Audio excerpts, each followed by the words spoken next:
Hey, Algebra 1B. Today we're looking at problem set 70, and in this lesson we're going to talk about probability and designated order.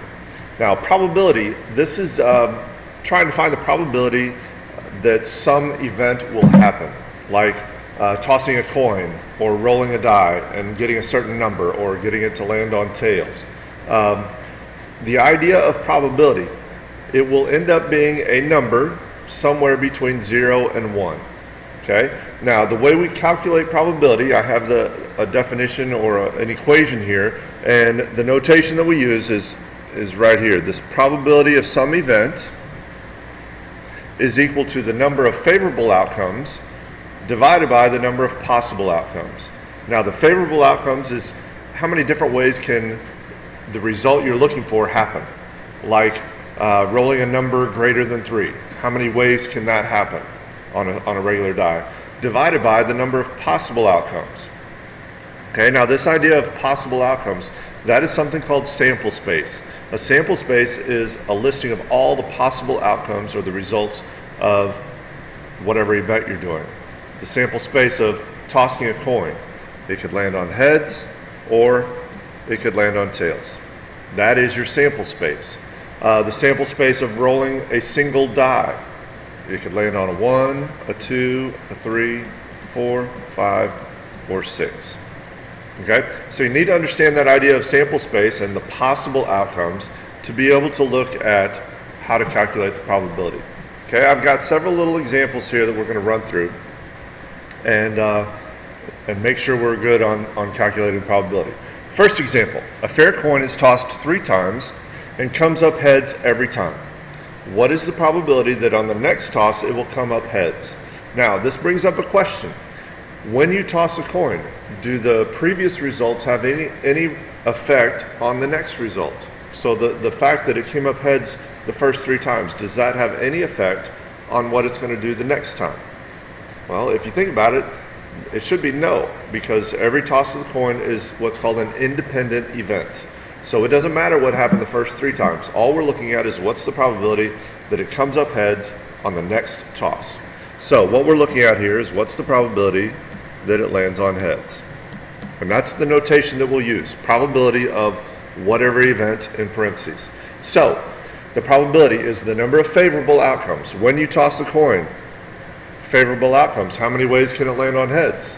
Well, there's only one side of the coin that has heads on it, divided by how many possible outcomes? We just talked about a second ago, the sample space of tossing a coin, there are 2 possible outcomes. Now, my preference is to leave this in fraction form, just make sure that fraction is reduced. So the probability that it lands on heads is 1 over 2. You cannot reduce that, so that is your answer. The probability is 1/2. Okay? Second example, a single die is rolled 3 times. The results were 1, 4, and 3 in that order. What is the probability that the next roll will produce a number greater than 2? So again, you need to ask yourself, do the first results matter? The 1, 4, and 3. The next time I roll the die, it doesn't matter what happened the first 3 times. So all I'm looking at is what's the probability of rolling something greater than 2? Well, let's look at the sample space. Our sample space is 1, 2, 3, 4, 5, or 6. So I want to look how many different ways can I get something greater than 2? So my favorable outcomes. Do I get to count 2? Well, is 2 greater than itself? The answer is no. If it had greater than or equal to 2, then I would get to count 2. So the only ones I get to count are 3, 4, 5, or 6.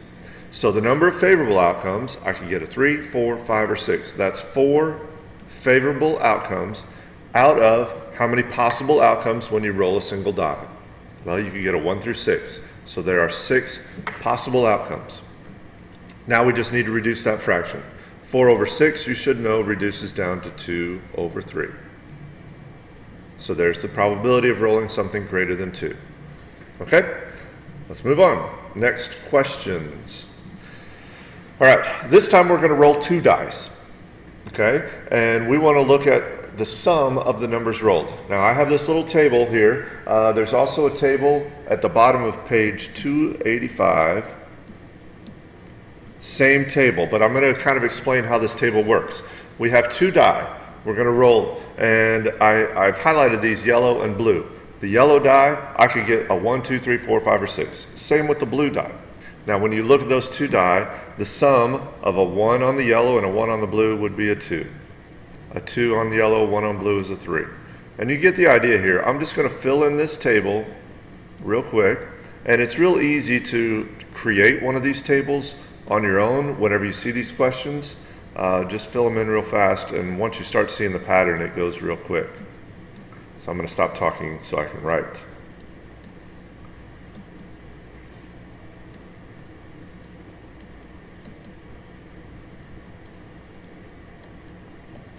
All right, so what we have here, this table, this is all the possible outcomes of rolling 2 die. Okay, so when we look at this, we want to know what is the probability that the sum of the numbers rolled is first a 5. So we're looking at the probability for problem A of rolling a 5. So when I look at this table, I want to see how many different ways can I roll a 5. Well, I got 1, 2, 3, 4. There's 4 ways to roll a 5 out of how many possible outcomes are there? Well, if you count all the squares, or if you multiply, it's 6 by 6. There's 36 possible results when we roll 2 dice. Okay? Always remember that. There's always 36 possible outcomes rolling 2 dice. So the probability that we get a 5 is 4 out of 36. Reduce that down to 1 over 9. Okay? Now the second problem, problem B, says, what's the probability of rolling a number greater than 8? So the probability greater than 8. Well, if I count the numbers greater than 8, I could, again, you need to ask, do you get to count the 8s?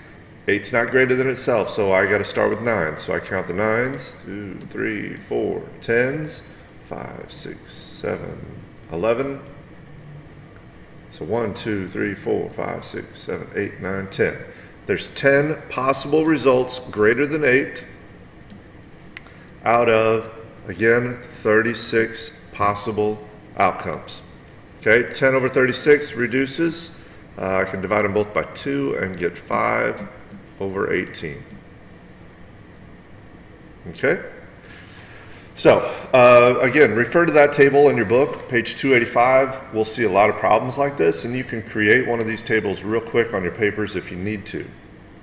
All right, let's move on. I think I got 2 more questions. This time we're going to talk about designated order. Okay? Sometimes we're going to see problems where we want some results to happen in a certain order, and we look at that probability. So this problem, a fair coin is tossed 3 times. What is the probability that the first time it comes up tails, the next 2 times it comes up heads? Now, we can make this a really big problem because we need to look at the sample space. And I'll show you the long way to do it, and then I'll show you the short, easy way. But the long way is, first, if we list all the possible outcomes of tossing a coin 3 times, and if we're careful, we can make a good list. It could land heads, heads, heads. Then I could have 2 heads and 1 tail, so it could be heads, heads, tails, heads, tails, heads. We're looking at the order here, so the order can make a difference. So I got to look at all the possibilities. That's all the possibilities with 2 tails and 2 heads and 1 tail. Then I could go 2 tails and 1 head. So heads, tails, tails. Tails, heads, tails, tails, tail, whoops, erase that, back to the red, tails, tails, heads, what else we got? That looks to be it, and then tails, tails, tails. I feel like I'm missing something. How many do we have? 1, 2, 3, 4, 5, 6, 7, 8. Okay, I think I got them all. So, we want to know the probability that the first time it comes up tails and the next 2 times it comes up heads. So how many different ways did that happen? Well, if you look down your list, it happens right there. So the probability that it lands tails, heads, heads is 1 time out of, count them all, and you noticed I kind of struggled with this because I felt like I was forgetting something, and then we got to go through and count how many possible ways. Hopefully I got them all, and there's 8. Now, that's the more challenging way, especially when we get to tossing a coin, say 6 times, and I want it in a certain order, or I want to roll a die and have it land on a certain order of numbers. Okay, you can get a big messy list. So we need a better way to do this. So what we do is we look at the probability of each toss of the coin. So the probability that it lands on tails, heads, and then heads, in that order, I look at each toss of the coin. So the probability the first one lands on tails. Well, for 1 toss of the coin, there's 1 way to get tails out of 2 possible results. Then I do the same with the second toss to land on heads. That's 1 out of 2. And the same with the third toss, 1 out of 2. So you take the probability of each toss of the coin, and then to get the probability that it happens in that order, we just multiply these together. So 1 times 1 times 1 is 1. 2 times 2 times 2 is 8. So there's a quicker, better way to get to your results. Okay, let's look at this one with an urn. Hopefully you know what an urn is. It's just a jar or a bowl. A lot of times people think about cremated remains or being in an urn. You don't have to get real gross about this, but just think it's a jar. Okay, an urn contains 6 pink marbles and 7 blue marbles. We're going to draw one and drop it back into the urn. Then draw a second one and drop it back in. Okay, something that's real important right now is this idea of dropping them back into the urn. Okay, so it's always replaced back where it started. Okay, I want to figure out the probability that both marbles that I draw will be pink. Okay, now I can go through and make a big list again of all the possibilities of drawing 2 marbles, but I could be there a little while. So instead, the probability that they're both pink, I need to look, what is the probability that I get 1 pink marble? So on the first draw, how many pink marbles are in the jar? There's 6. Over, how many possible in the jar? Well, there's 6 pink and there's 7 blue. That makes 13 possible. All right, now that's the first marble. I put that marble back in. That's important because here in a little bit we're going to leave it out, and we'll calculate this a little different, but for now we're going to leave it in there. So when I look at the second draw, I want the second marble to be pink. So when I reach in the second time, how many pink marbles are still in there? Well, since I put the first one back in, there's still 6 out of 13. So again, I find the probability of each draw, and then I multiply these together. Try to reduce if you can. This one's not going to. We get 36 over 169. Okay? Again, make sure these probabilities are reduced. And that's it. Okay? One thing I did not mention way back at the very beginning of this video, the very first slide, this first statement, the probability of some event is a number between 0 and 1. Now, what do you think it means to have a probability of 0? Is it likely to happen or not likely to happen? And the same with 1. Well, this probability, it's somewhere, in most cases, it's somewhere in between a 0 and 1. But this idea of a probability of 0, when you get a probability of 0, this event is guaranteed not to happen. So it will never happen. It's kind of like rolling a die, and what's a single die, a regular die? What's the probability of rolling a 10 on a single die?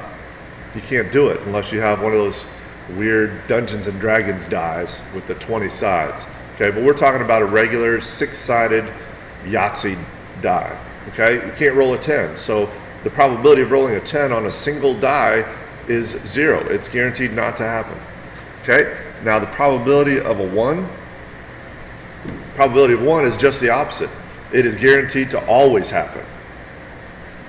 So if we use the same example of rolling a single die, what's the probability of rolling something less than 7? Well, you're always going to roll something less than 7. So probability of 1, it's guaranteed to always happen. Probability of 0 will never happen. Okay? So again, definition, probability of some event is the number of favorable outcomes over the number of possible outcomes. All right? That's lesson 70. Good luck.